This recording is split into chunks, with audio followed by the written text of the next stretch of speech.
Bonjour à tous et bienvenue sur ma chaîne Louège Pion.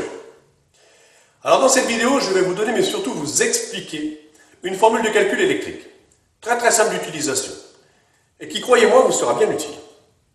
Avec cette formule, on va pouvoir calculer soit une puissance exprimée en watts, soit une tension exprimée en volts, ou soit une intensité exprimée en ampères. La formule, la voici. P est égal à U que multiplie I. La puissance est égale à la tension multipliée par son intensité. En règle générale, cette formule est employée pour les courants continus. Mais on peut aussi l'employer pour les courants alternatifs, donc notre réseau domestique. Donc c'est ce qui nous concerne. Mais cette formule est employée pour tous les appareils ayant une résistance. Vous allez me dire, qu'est-ce que c'est? Qu'est-ce que tu nous racontes? Je vais vous donner des exemples. Un convecteur électrique a une résistance de chauffage. Un fer à repasser a une résistance. Un lave-linge a une résistance pour chauffer l'eau chaude. Un four, un sèche-linge, une ampoule a une résistance. Donc, on va pouvoir utiliser cette formule pour soit retrouver une puissance ou retrouver une intensité. En général, la tension, on la connaît. À la maison, on a du 230 volts. Donc, il y a certaines personnes qui ont du 380, mais on va s'intéresser sur le 230 volts. Alors, petit exemple pratique. Vous avez acheté un convecteur d'une puissance nominale de 3000 watts. Ce convecteur a besoin d'une intensité pour fonctionner normalement. De plus, vous avez besoin de connaître l'intensité pour pouvoir le protéger dans son tableau électrique, soit par un porte-fusible, soit par un tout petit disjoncteur.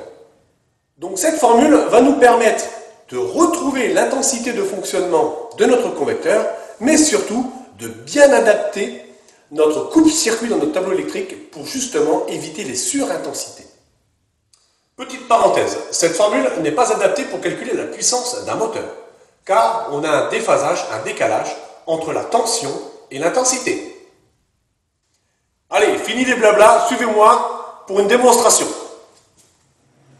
Alors un petit peu de théorie, vous allez voir, c'est pas bien compliqué. P est égal à U que multiplie I. Donc la puissance est égale à la tension multipliée par l'intensité.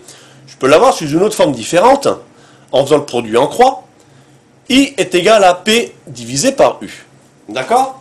Dans l'exemple que j'ai donné tout à l'heure, on a pris un convecteur de 3000 watts. Donc j'ai mes 3000 watts. Hop. Je vais le diviser par ma tension de 230 volts. D'accord? Je vais avoir un résultat de 13 ampères. Donc c'est-à-dire que pour que mon convecteur de 3000 watts fonctionne normalement à sa puissance nominale, il va falloir 13 ampères.